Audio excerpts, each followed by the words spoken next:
Muy buenas a todos. Estamos desde Lima transmitiendo un video en el que queremos explicar los enfoques de la corrupción, dónde está el debate, qué es lo que los enfoques de corrupción o anticorrupción han propuesto, repasar algunas estrategias y sobre todo, y más importante, saber por qué las reformas han fracasado, ¿no? Hemos sido testigos de un gran gasto de dinero, de esfuerzos, y queremos saber por qué esto ha fracasado y cuáles son las posibilidades de cambiar el rumbo de las políticas anticorrupción a partir del estudio de los enfoques que han inspirado la mayoría, o al menos las políticas más fuertes, más influyentes en anticorrupción. Para ello vamos a empezar por explicar el desarrollo de la teoría anticorrupción.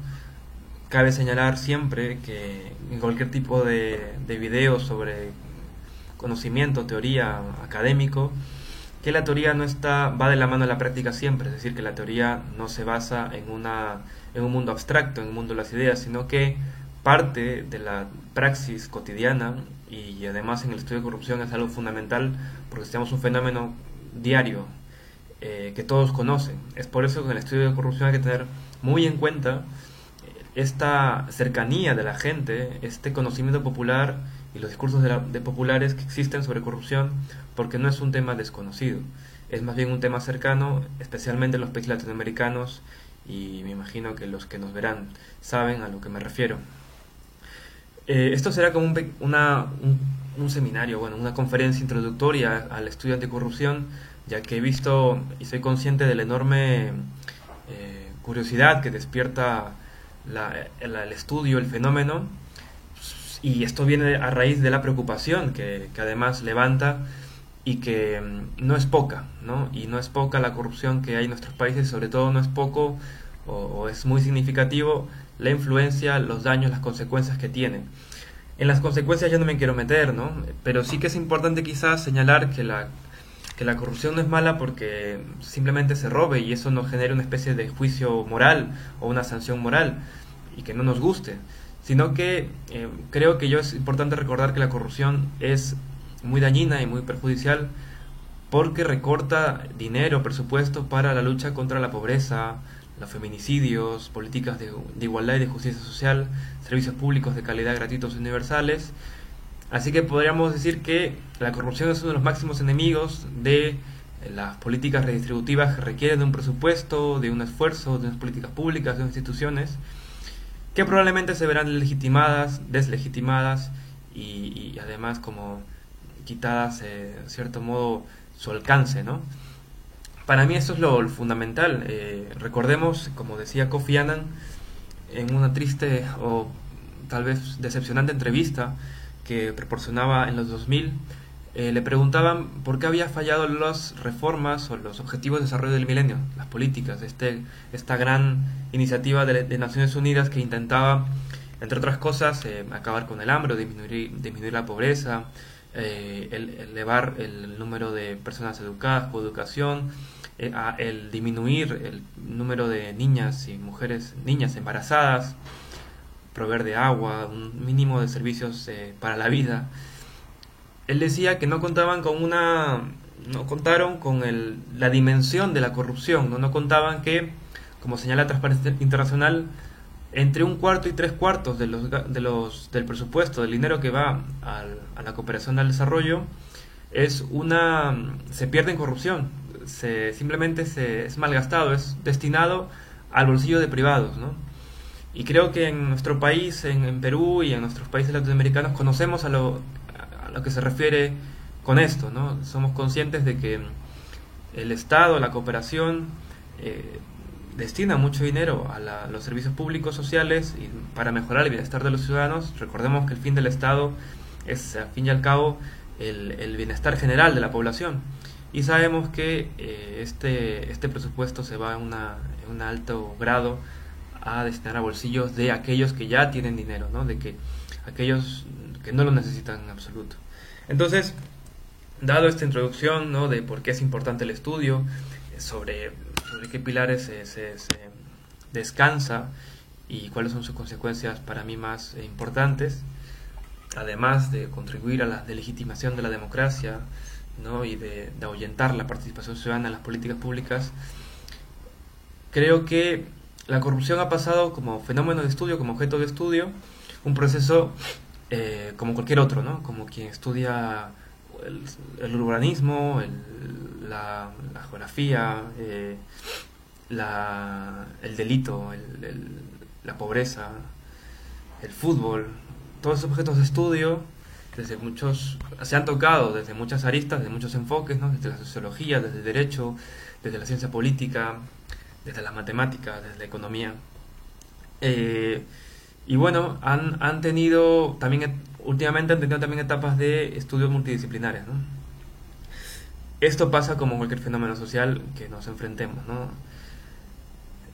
En este sentido, creo que habría que empezar con el estudio que lleva a cabo gente como, o que inicia Max Weber, o que inicia, mejor dicho, Huntington, Joseph Nye, a partir también de la lectura de Weber que tenemos aquí, La ética protestante y el espíritu capitalista.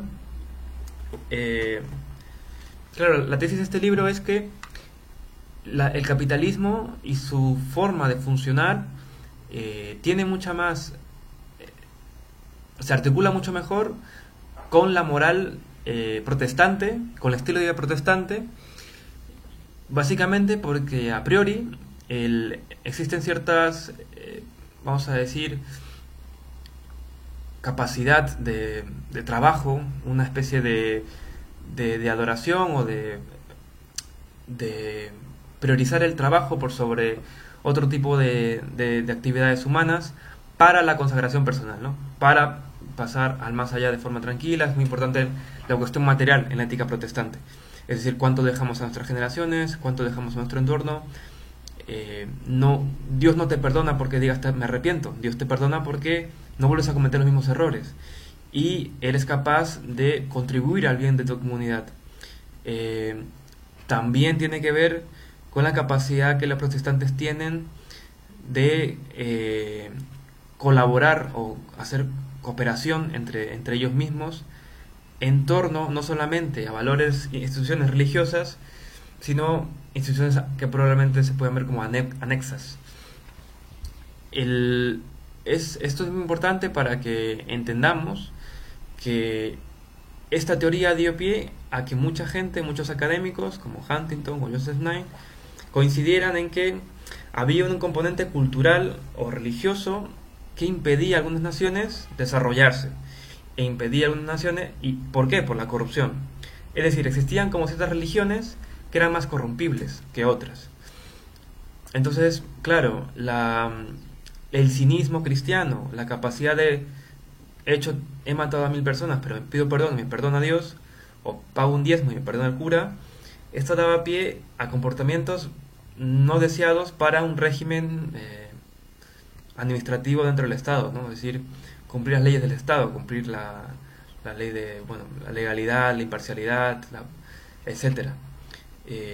Es importante como la ética protestante también hace una especie de hay una especie, o es más fácil de formar una especie de división entre lo público y lo privado, cosa que no pasa a lo mejor en otras culturas.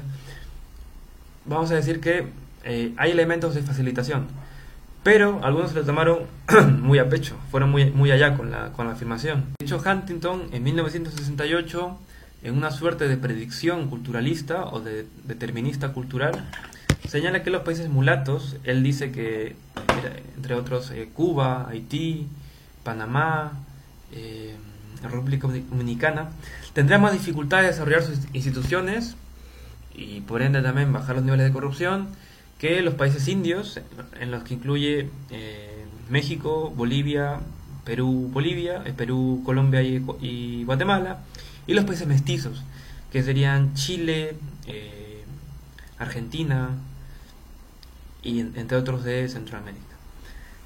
Entonces tenemos que hay como una vinculación, una asociación que ellos encuentran lógica entre la cultura y el nivel de la corrupción en estos países.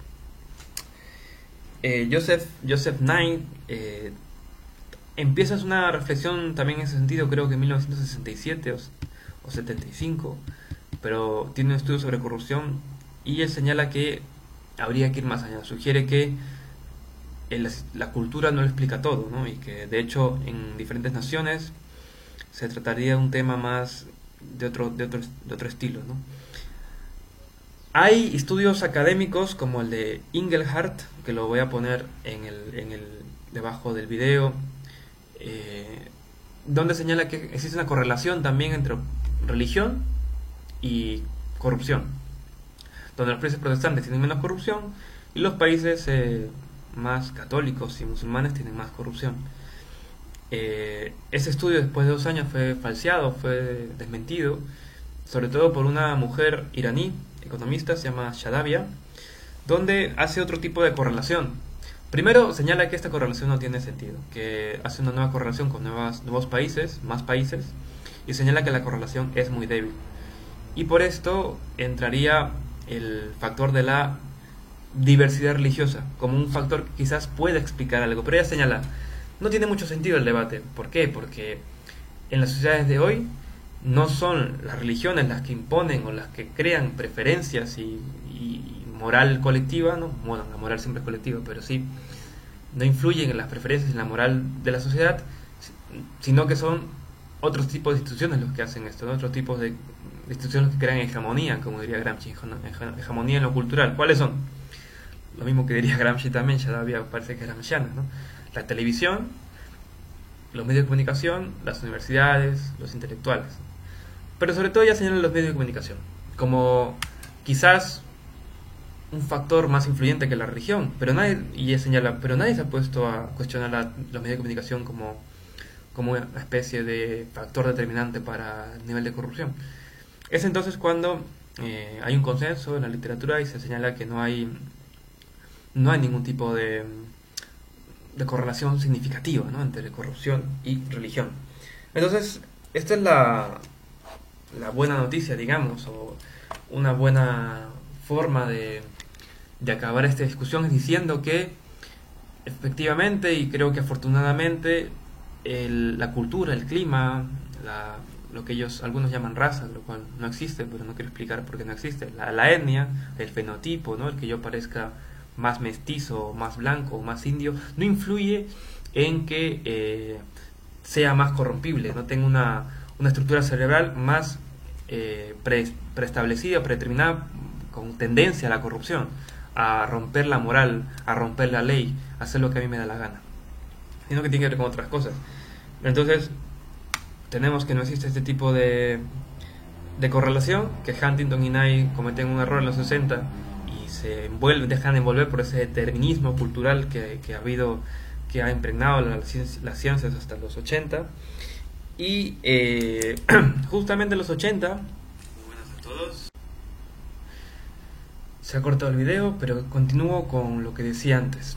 En los 80, 90 surge una nueva modelo que es inspirado, que es tomado de forma literal casi de la teoría corporativista o de la nueva literatura del New Management, donde señala que el problema de la corrupción, al menos en el sector privado, no era una cuestión, no era un problema de agente principal. Eso se resume básicamente en que, bueno, pensando en una gran empresa, como se piensa, como es pensado por muchos liberales hoy el Estado, la empresa se divide, claro, básicamente, ¿no?, en accionistas y directivos. Los accionistas son aquellos stakeholders que poseen el capital y que están interesados en, bueno, hacer más dinero, ¿no?, y que la empresa vaya bien.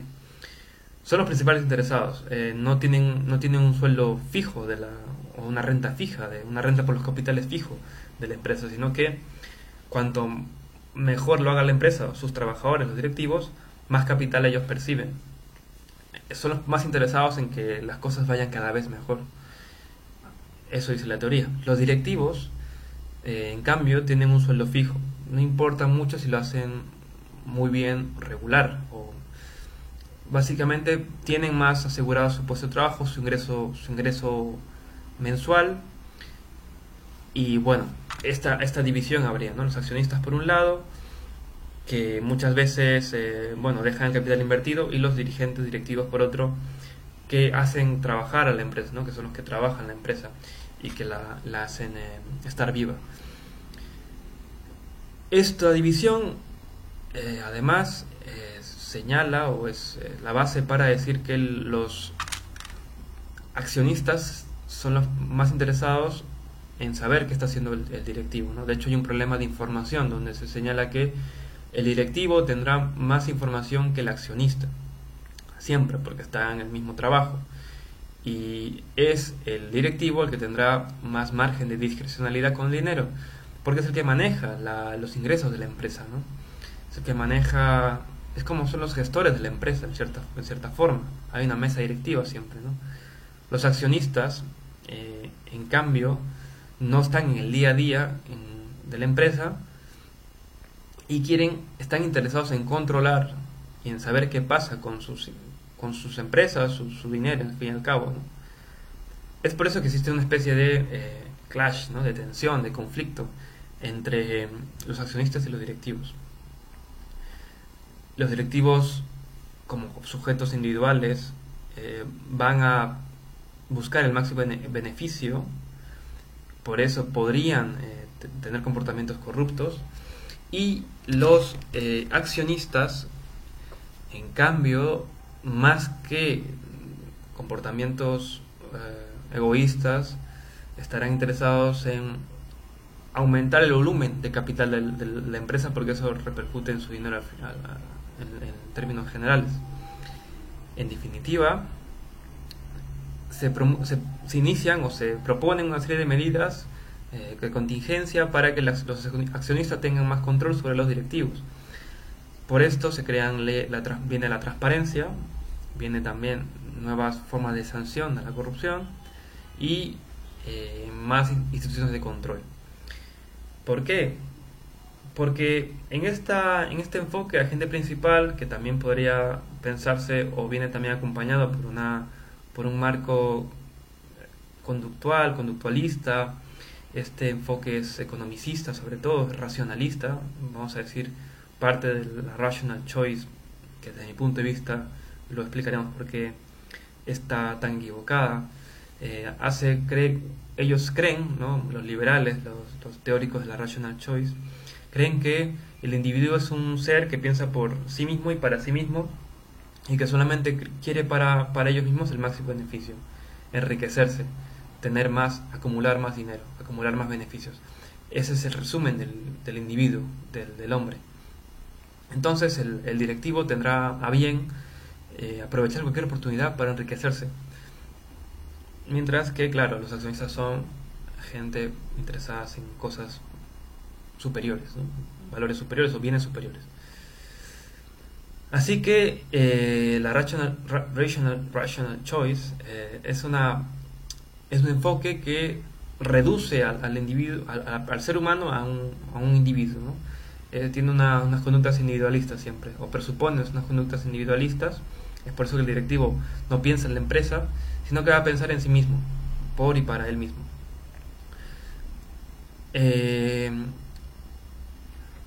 Este enfoque, rational choice, también presupone que el individuo hará cálculos racionales precisos, ¿no?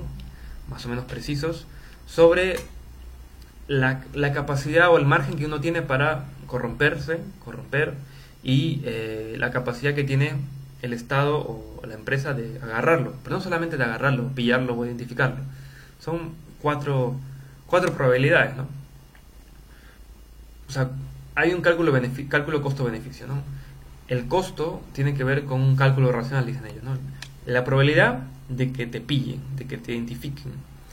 La probabilidad de que te denuncien, que es muy importante denunciar, eso está claro. Hay que denunciar a los corruptos. La probabilidad de que haya investigación y sentencia, ¿no? Y la probabilidad de ir a la cárcel o tener que cumplir la sentencia porque son recurribles. Entonces son 4 probabilidades que el corrupto hará, que pensará y hará ese cálculo dentro de su a priori SIC racional. Y claro, hará un cálculo entre lo que me puedo llevar, el beneficio, el dinero que me puedo llevar, que puede ser utilizado incluso para la multa, para la sanción pecuniaria, y bueno, la sanción, ¿no? Que la sanción puede ser básicamente esto. En una sociedad como las nuestras, además, donde el prestigio o la prominencia de cada la reputación de cada uno tampoco es que importe demasiado, ya no tanto. La corrupción no es algo que debilita nuestra reputación, es más, en nuestras sociedades, en algunos entornos, ser corrupto es un sinónimo de que vivo, que pilluelo, la supo hacer. Entonces, en una sociedad donde esto no es tan importante, la sanción moral no es tan importante, básicamente es un cálculo racional entre estas variables, estos factores, ¿no? Identificación, la probabilidad de que me identifiquen, la probabilidad de que me denuncien, ¿no? La probabilidad de que me investiguen y sancionen o emitan una sentencia, y la probabilidad de una multa o una pena que sea mayor a lo que yo me pueda llevar, ¿no? Sea mayor al beneficio. Entonces, eso básicamente propone la teoría agente principal, que es llevada al ámbito público estatal de la mano de, bueno, diría 4 personas, ¿no?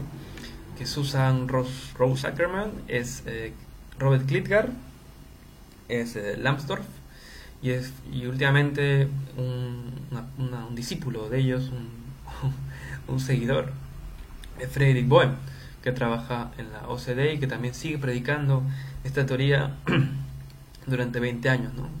Luego explicaremos por qué esta teoría o las iniciativas que parten de esta teoría han sido un fracaso. Y lo malo que es que sigamos contando con estas personas en decisiones de poder, ¿no? Entonces, ¿pero por qué es un fracaso? ¿O qué es lo que propone primero, ¿no? Para el ámbito estatal. Lo que propone es, como señalábamos antes, pero ya hablando en un término en el ámbito estatal, en el ámbito público, es más mecanismos de transparencia y rendición de cuentas, pero sobre todo transparencia. De hecho, se viene todo un arsenal de medidas pro transparencia, como si el fin en sí mismo fuera la transparencia y no la democracia y no la rendición de cuentas. Se viene también un arsenal de leyes que, claro, la transparencia, porque en el cálculo racional del individuo uno tendrá la sensación de ser observado, y a mayor sensación de ser observado, menor probabilidad probablemente de entrar en un comportamiento corrupto, ¿no? Porque se eleva la probabilidad de que te pillen. Para combatir la probabilidad de que te denuncien o que te penen o que te impongan una pena, una sanción pecuniaria o carcelaria, suben las sanciones. Por ejemplo, en la UNCAC, en la United Nations Convention Against Corruption, estos dos elementos están bien identificados y bien presentes. La transparencia y elevar las sanciones, ¿no? Elevar las sanciones no solamente es elevar las penas, que también hay mucho populismo punitivo con esto, sino multiplicar los tipos penales.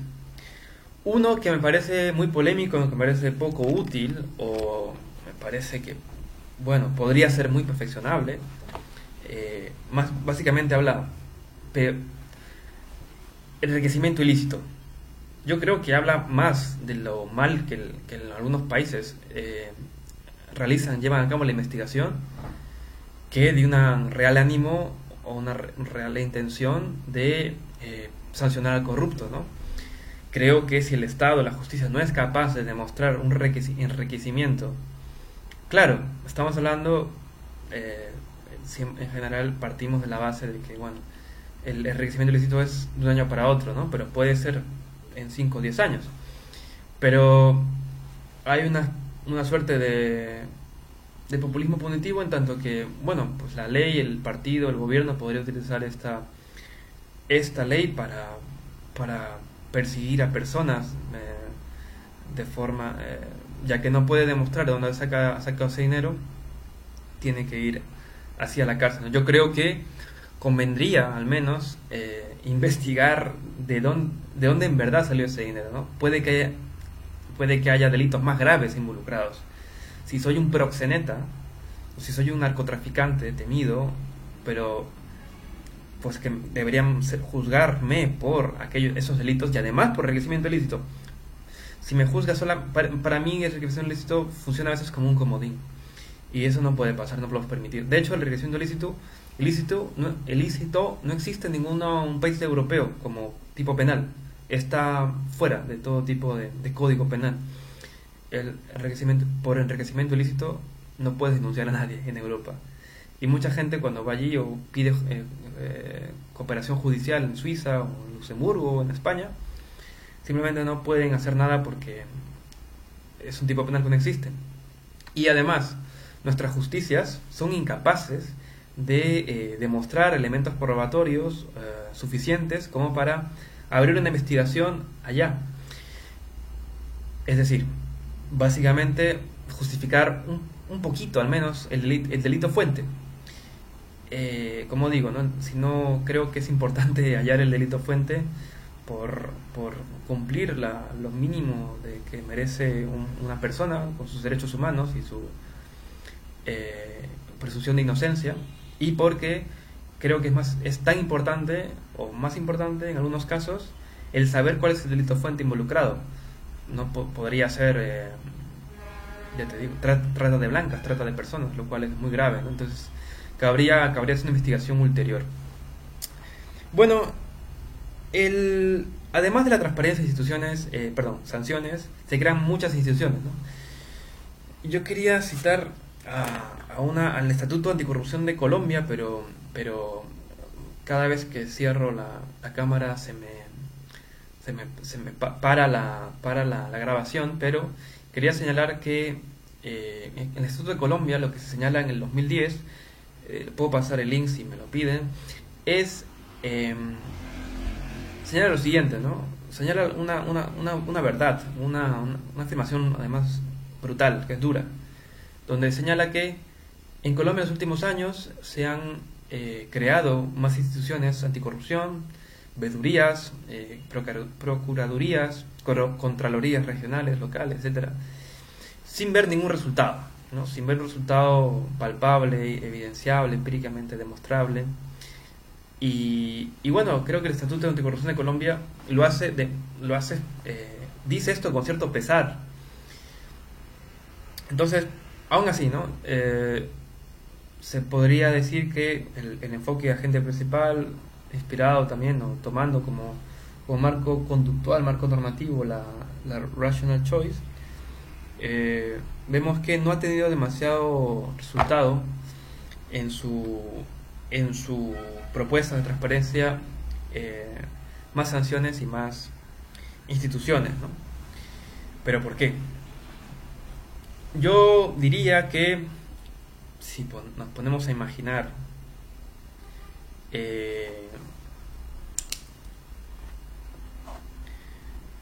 a un fiscal mexicano, guatemalteco, peruano, que ha sido provisto de tipos penales de mayor sanción, hasta podría decirse de mayor colegas o instituciones que le podrían ayudar, pero que sin embargo no se ve incentivado a perseguir al corrupto.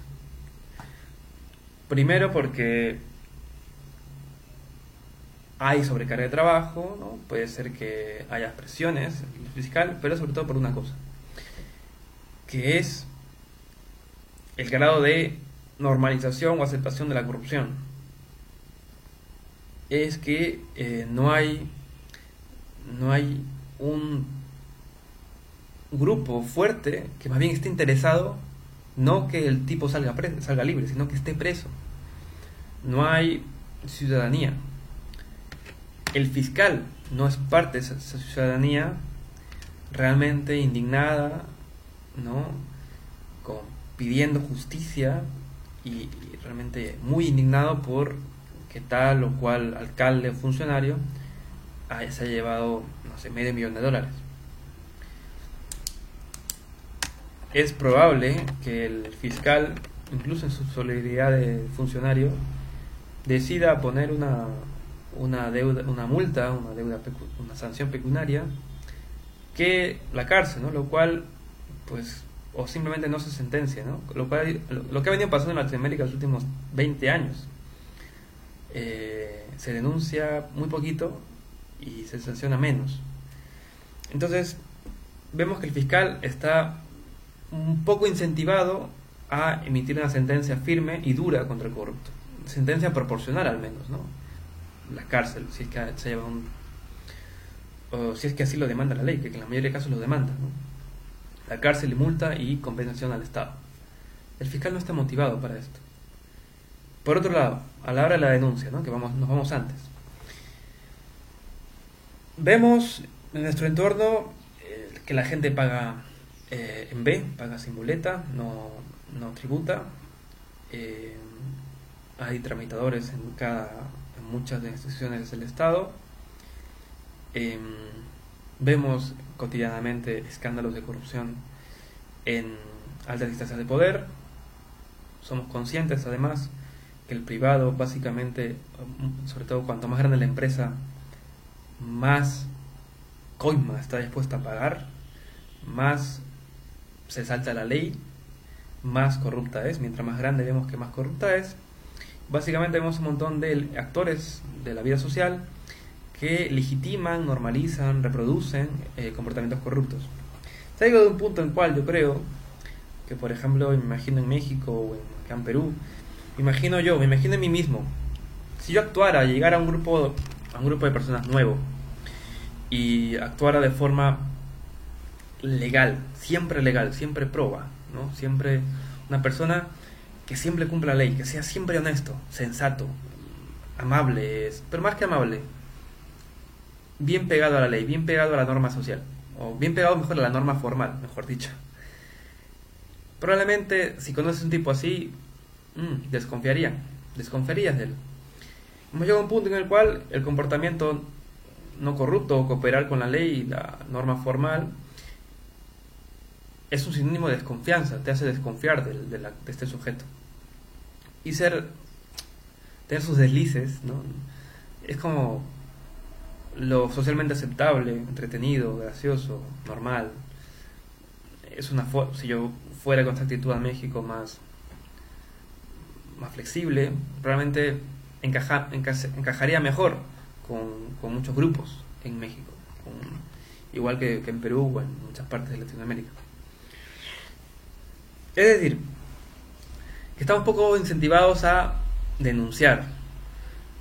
No vemos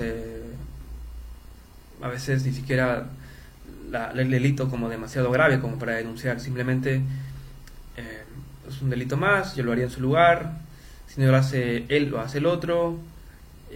Bueno, es lo que hay, así funcionan las cosas. Si no lo haces, tonto. Ese tipo de pensamientos son los que abundan, ¿no? Imperan en el imaginario colectivo y hacen que muy poca gente denuncie, ¿no? Y que además denunciar es una inversión o gasto de dinero, de tiempo, que muy pocos están motivados a hacer. En otras palabras, no existe un principal.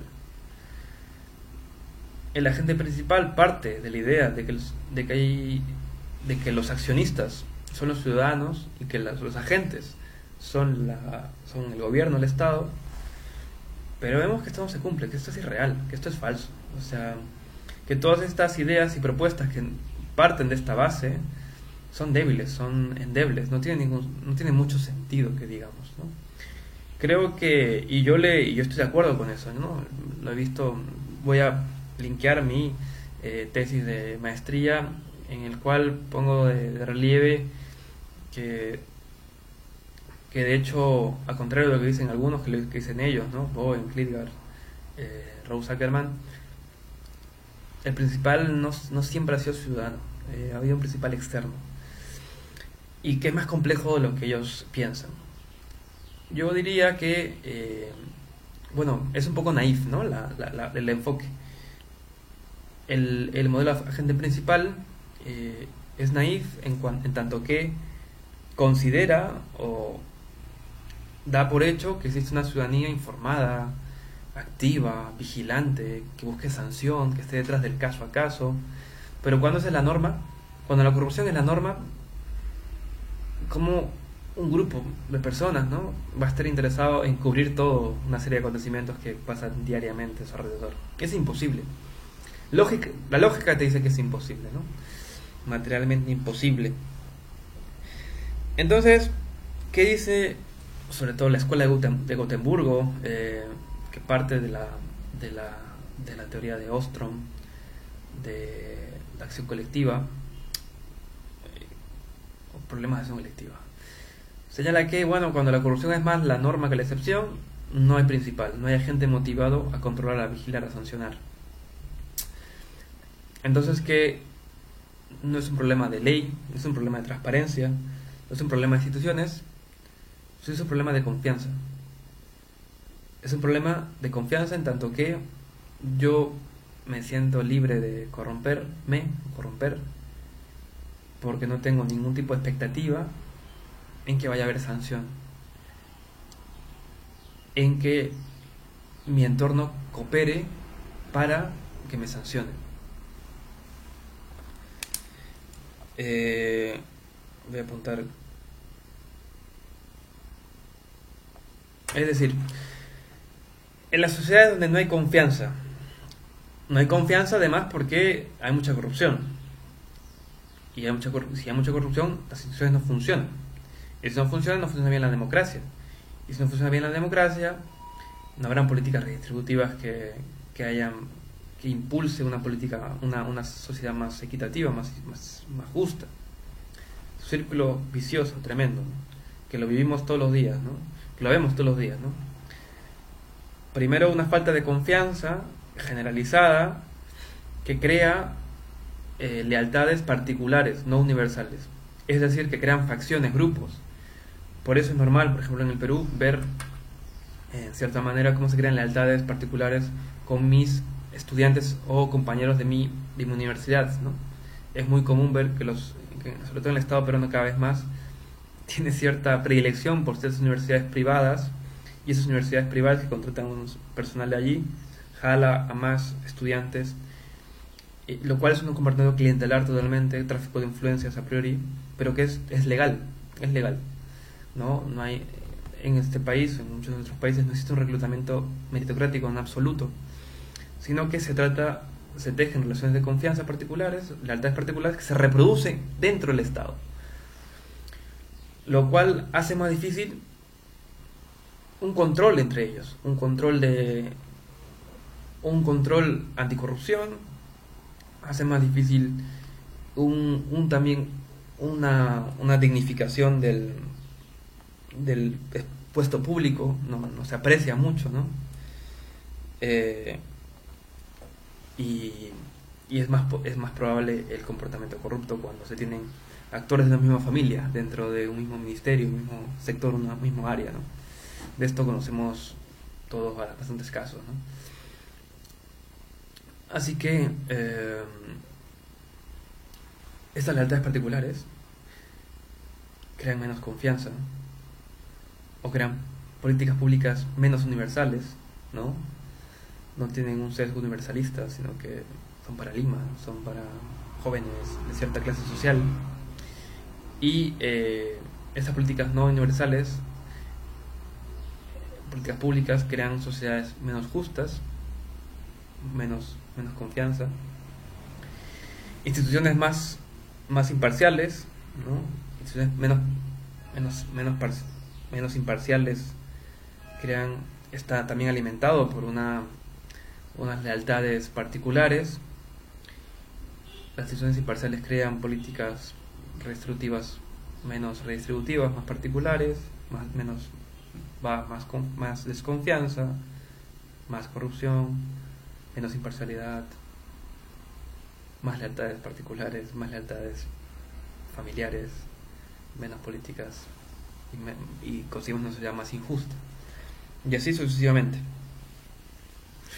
Este círculo en el cual el elemento de la corrupción está presente siempre, claro que sí, es difícil de romper. Y yo diría que, como diría Mungiu Pipidi, una politóloga rumana, no se trata de acabar con la corrupción. Se trata de acabar con un régimen corrupto, con un sistema de valores corrupto. Es decir, que el equilibrio de valores imperantes en una sociedad no son antidemocráticos, ¿no? Son antijusticia, son egoístas, son parciales, y queremos lo contrario. Es decir, que para combatir contra la corrupción es necesario un cambio de régimen en buena medida, y un cambio de régimen implica, sobre todo en mi tesis tengo la hipótesis, de que viene impulsado por un gobierno con mucho compromiso social, con, con retórica nacionalista también, que se adhiere a unas lógicas capitalistas del Estado, pero que no deja no deja de considerar al Estado como un actor preponderante dentro de la vida social, es decir, desarrollo un capitalismo de Estado. Y estos gobiernos parten de la crisis sociales, no crisis económicas, crisis que sean lo suficientemente fuertes o intensas como para generar caldos de cultivo que tengan ese tipo de gobiernos, ¿no? ¿Qué gobiernos yo pongo en esta hipótesis, en esta tipología? Sobre todo el gobierno de Corea del Sur, de Park Geun-hye, estoy confundiendo con Corea del Norte. Park Geun-hye en Corea del Sur en la etapa de del 60 al 78, más o menos. Puede ser que me equivoque un año, 59, 78. Otros gobiernos también son de este tipo, el gobierno de Singapur, algunos gobiernos asiáticos, algunos gobiernos del norte de Europa y algunos también diría que el gobierno chileno, el gobierno del dictador Augusto Pinochet.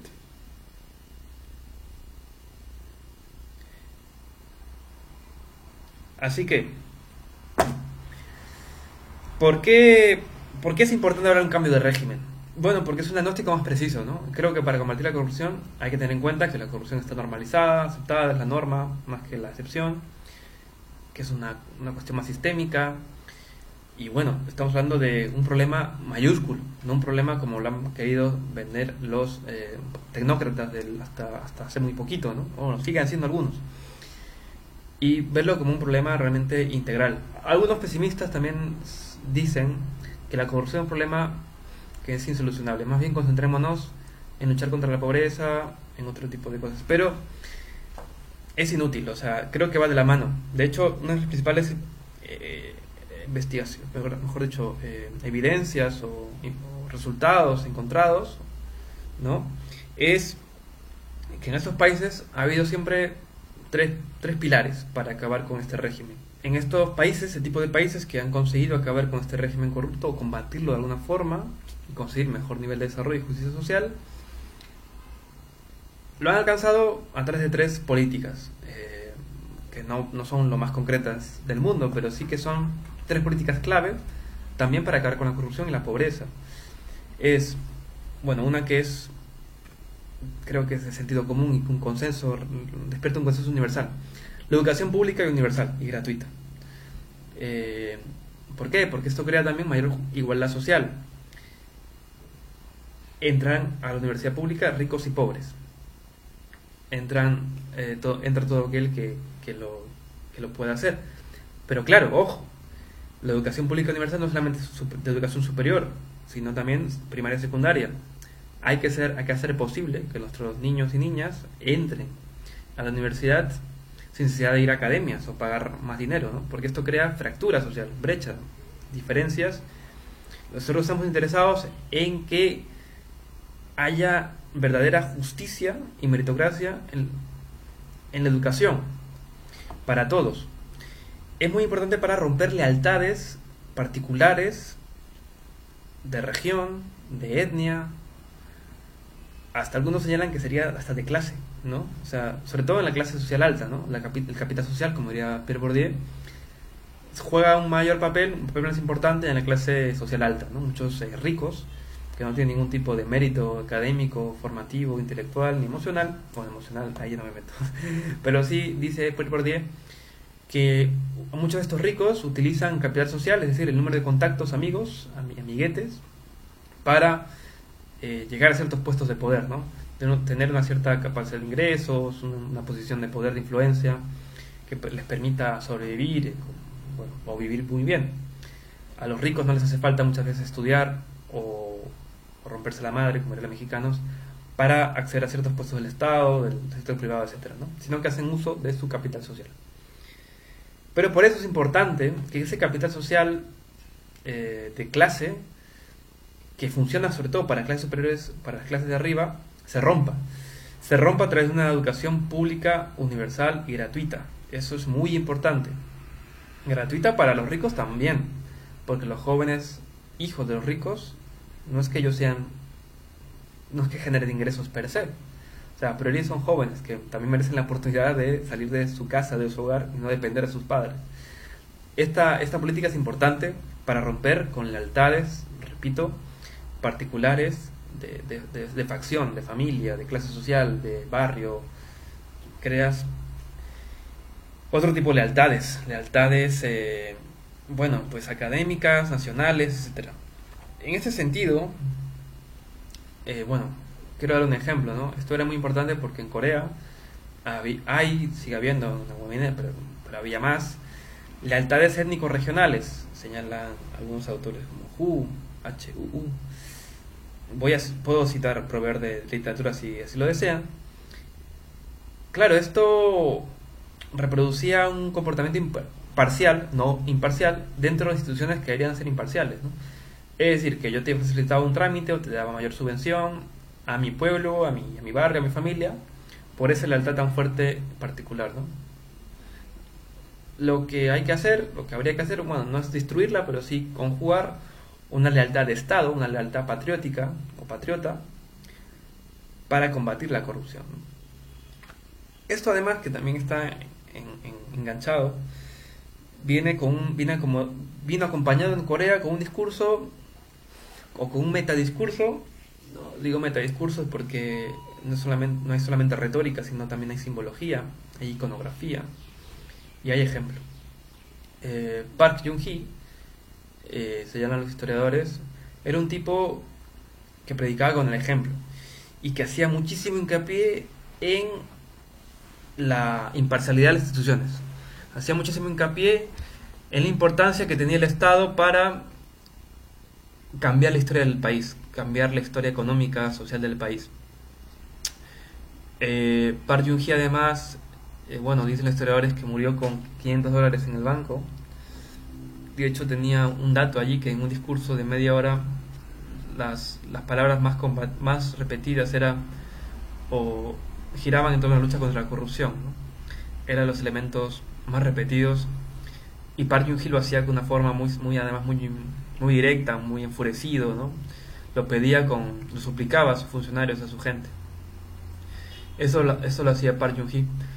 Entonces vemos que hay un metadiscurso que no solamente pide a la ciudadanía, sino que también redignificó la función pública.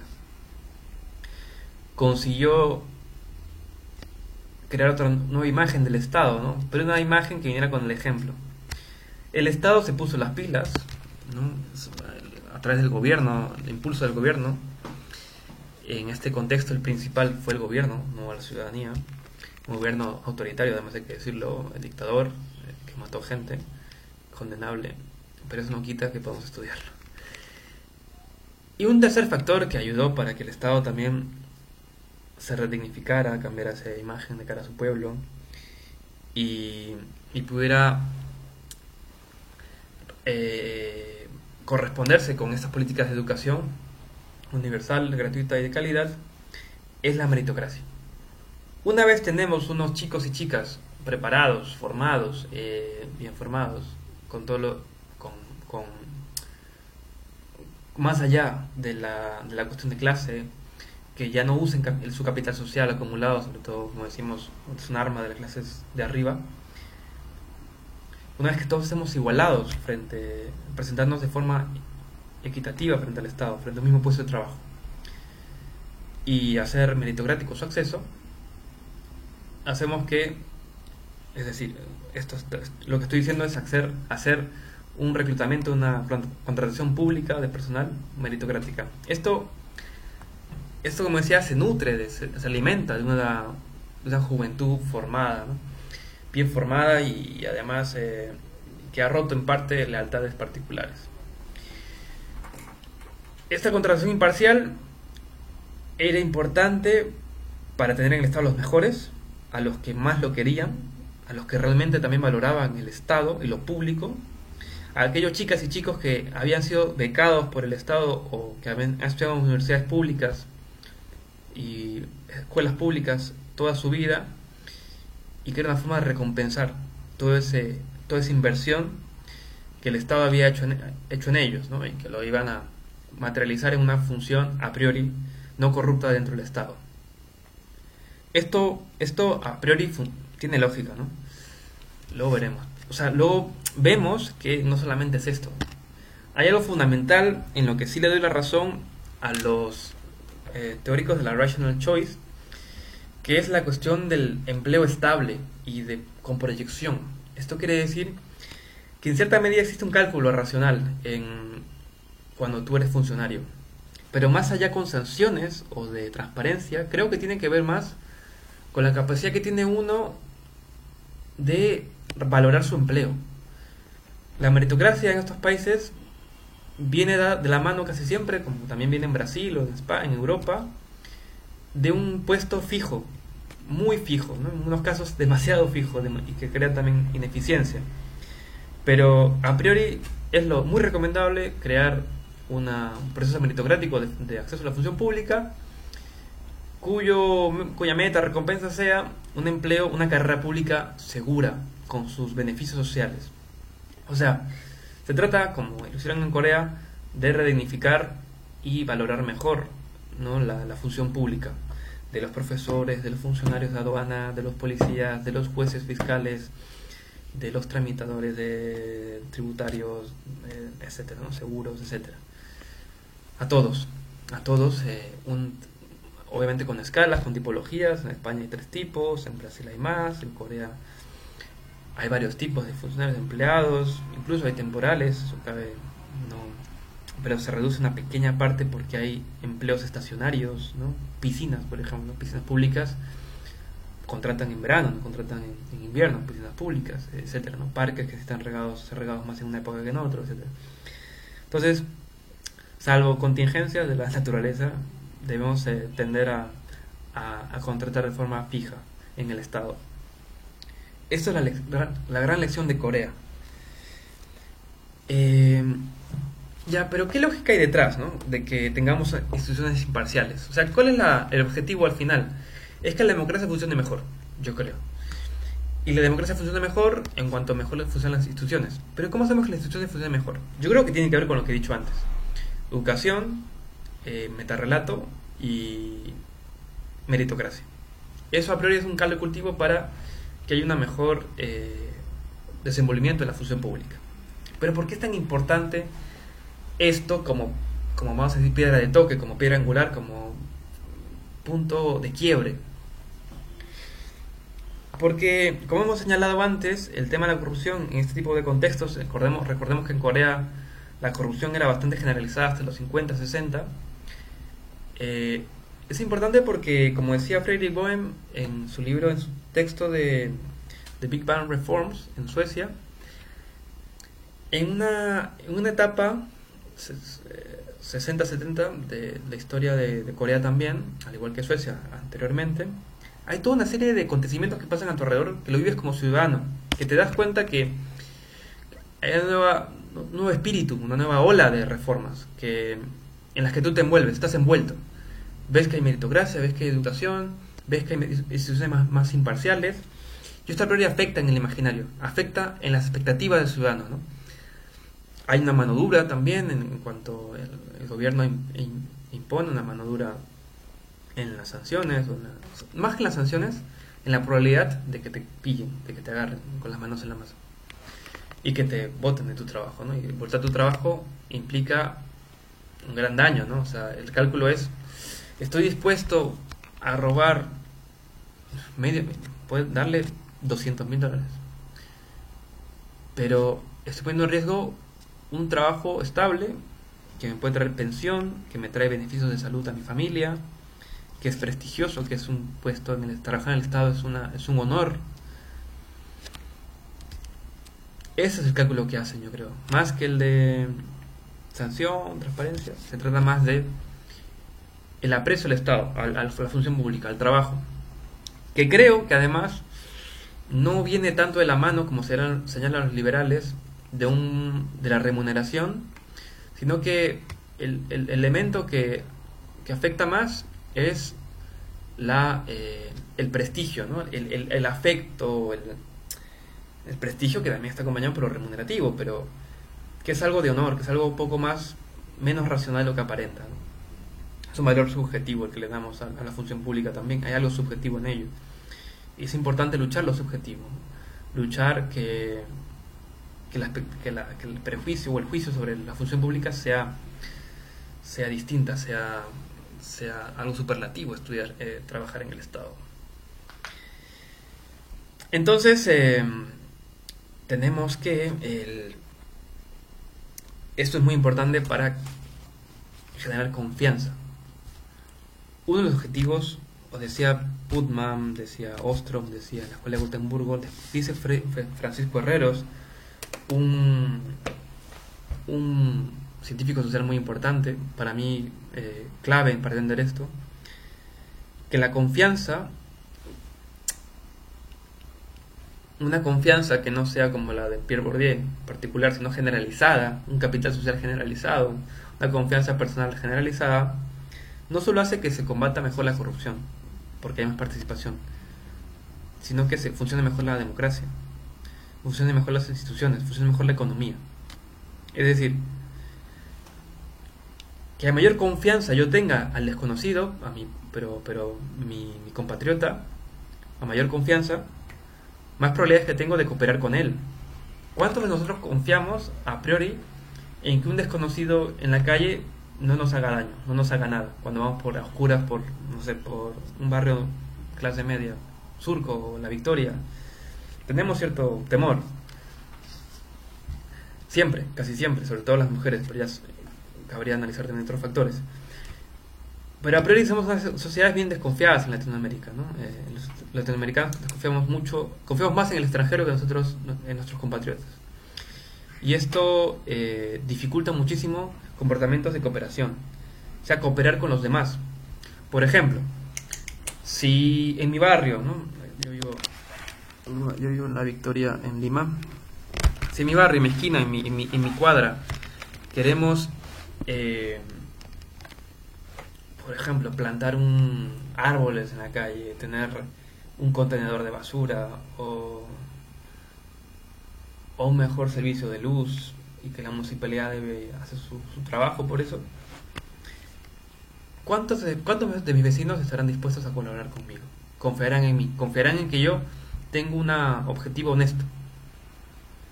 Me costará muchísimo probablemente. ¿Pasa lo mismo en España o en Suecia? No. En Estados Unidos depende. Pero la cooperación a la confianza hace la diferencia, para que nosotros nos enganchemos en grupos, en colectivos que promuevan ciertas prácticas diferentes a lo que se viene haciendo, que rompamos con la corrupción sistémica, que cambiemos los valores, el régimen, el equilibrio de valores, que cambiemos las cosas. No lo va a hacer el gobierno, lo puede ayudar, puede impulsar, pero a largo plazo quien tiene que hacerlo es las bases, la gente, mejor dicho, ¿no? Decía no sé quién, algo como: no se podrá cambiar el mundo si no se cambian las bases. Es eso básicamente lo que queremos decir, ¿no? La participación ciudadana podría cambiarlo por cooperación o cooperativa ciudadana, ¿no? Cooperación ciudadana. Es importante que cooperen entre ellos para mantener la democracia funcionando cada vez mejor. Un ejemplo, ¿por qué el Estado tiene mucho que ver con la generación de confianza? Yo creo que el Estado es fundamental además para que la confianza no sea particular, como le decía Bourdieu, ¿no? Para que no sea un capital social que solamente usa los ricos, sino que sea un elemento que usemos todos. El Estado debería ser uno de los principales promotores de abrir espacios de cooperación cívica o ciudadana, asociaciones, red de asociaciones, que el Estado reconozca asociaciones, que el Estado reconozca redes de personas, que les dé cierta institucionalidad, que el Estado promueva la participación ciudadana, no es que legitime, yo no creo que, más allá de lo que muchas críticas se puedan suscitar, hay algo fundamental, que es, que lo primero que haces es ponerlos a discutir, encontrarlos, y hacer que se encuentre gente en torno a objetivos democráticos, de justicia, no es malo en ninguno de los sentidos. No es malo poner a gente a discutir, sobre todo bajo el paraguas del Estado, que a priori debería intentar ser de árbitro o de conductor del diálogo en unos términos democráticos, digeribles, ¿no? Que no permita la intolerancia, y que promueva la justicia social. Sobre todo creo que es un valor que se ha perdido mucho y que creo que hay que reimpulsar.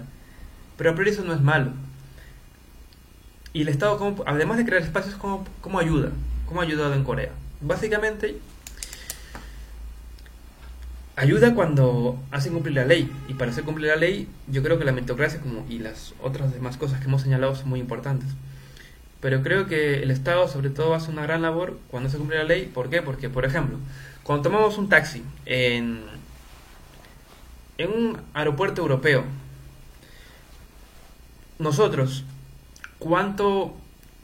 ¿qué posibilidad creemos que hay de que nos asalten, de que nos roben, de que nos secuestren? Casi ninguna. Creo que se hay que ser un poco paranoico para pensar que un taxi, además los taxis allí son formales, tienen licencias de todos, de la municipalidad, del Estado, para funcionar. Es una locura pensar que te puede secuestrar o robar, ¿no? Como mucho te puede... muchas veces pasa que te dan vueltas por la ciudad antes de que llevarte a tu destino, y el taxímetro cobra más. En cambio, ¿cuántos vamos con mucho cuidado cuando vamos a un aeropuerto en Medellín, o en Lima, o en México? Tomar un taxi en la calle, ¿no? Como se dice, ¿no? Es peligroso. O sea, lo creemos peligroso y tomamos medidas para salvaguardar nuestra integridad.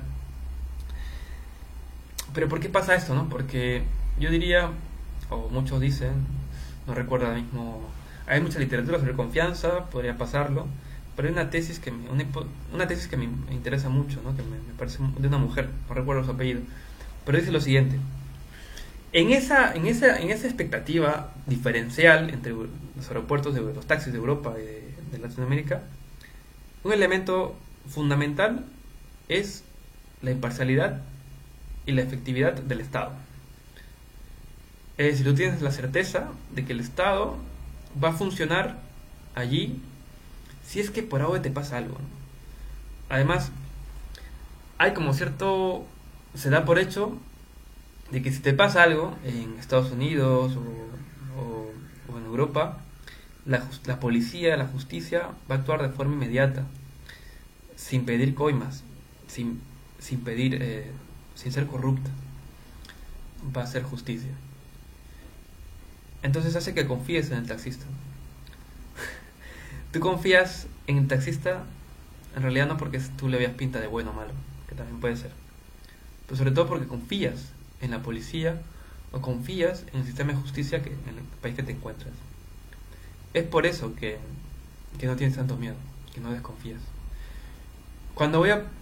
Por ejemplo, cuando en Suecia o en un país europeo, si yo tuviera un sobrino o una sobrina y no tuviera quien dejarlo, estoy en un departamento, un edificio, y voy a pedirle a una vecina o vecino que me cuide mi sobrina una hora, no es que la tipa o el tipo al que le pido, ¿no? El joven que le pido, me inspire más o menos confianza, sino que a priori hay un cálculo en el subconsciente donde señala donde sabes que la persona también es consciente que vive en un país donde se cumple el Estado de Derecho, donde las leyes se cumplen, donde la investigación es imparcial, no hay coima, que en cualquier delito te va a perseguir, te va a justiciar. Así que es básicamente por eso que confío más en esta tipa, ¿no? El tipo o la tipa que me cuida a mi sobrina durante una hora también es consciente de esto, ¿no? Sabe que en esta nación las instituciones funcionan y bueno, no se le pasa por la cabeza cometer un delito porque probablemente está en la cárcel a la hora siguiente. Entonces, que las instituciones funcionen es muy importante para que haya más confianza entre nosotros. En Latinoamérica pasaría lo contrario, ¿no? Si yo, ¿a quién dejo mi sobrina? Es difícil porque no confíe en el tipo desconocido de mi edificio, sino porque hay un factor determinante, ¿no? Que es que sé que la policía o la justicia no confío en ella, no creo que vaya, y ni creo que tampoco el tipo o la tipa confíe en esas instituciones, ¿no? Marque sus expectativas, ¿no? Va un poco por su libre albedrío. Entonces, no hay un control, no hay una norma formal interiorizada. Así que es muy difícil confiar en un extraño si es que sabes que en esa nación, en ese estado, las instituciones no funcionan bien, no funcionan bajo tu punto de vista. Entonces, esas serían las medidas, ¿no? Las que he señalado, las que me han llevado a estudiar la corrupción, que yo propongo, que se propone desde la teoría de la acción colectiva. Vemos que la corrupción efectivamente es un problema de acción colectiva allí donde la corrupción sistémica o la corrupción es más la norma que la excepción. Impera la lógica de... Estoy concluyendo ya. Impera la lógica de... Si no robo soy tonto, ¿no? O sea, si no... O para... ¿Cómo no voy a robar si es que van a hacer todos los demás? Sería un tonto si no lo hago. Entonces, esa expectativa de que los demás no cooperen es lo que marca tu comportamiento, ¿no? Decía Stanley Milgram, politólogo, psicólogo social, que no importa cómo te hayan criado, con qué valores hayas sido formado. Lo importante es, o lo que te modifica tu comportamiento en una gran medida, una mayor medida, es tu entorno, es tu nuevo entorno. No importa si hayas sido criado de la peor de las maneras en un barrio que tú creas cuestionable.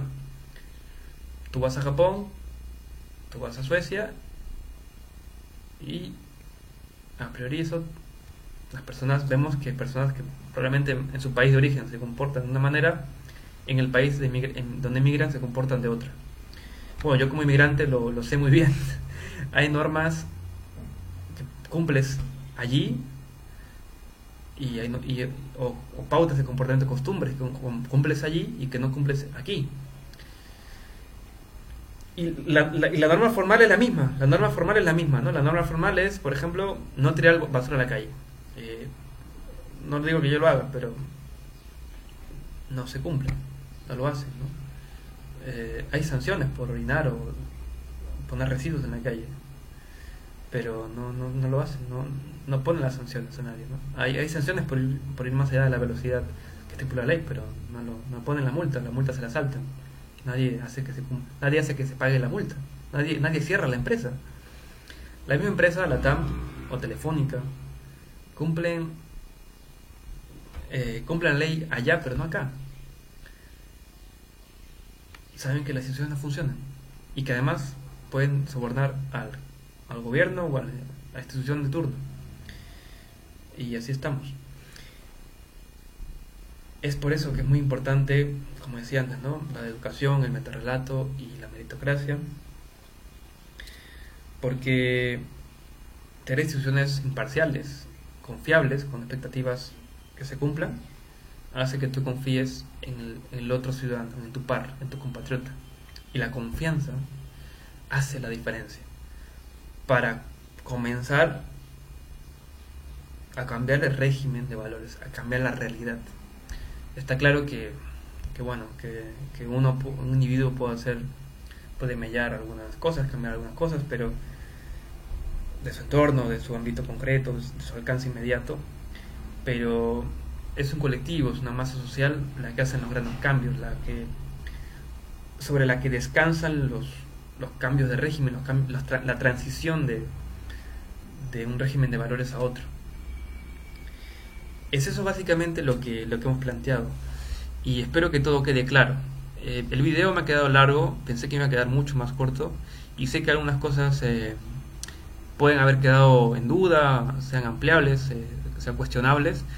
Obviamente estoy abierto a la discusión, al diálogo, a la crítica sobre todo. Me encanta ser criticado, creo que nos debería gustar a todos ser criticados, porque la única forma de aprender, o la única forma de entablar también un diálogo constructivo, ¿no?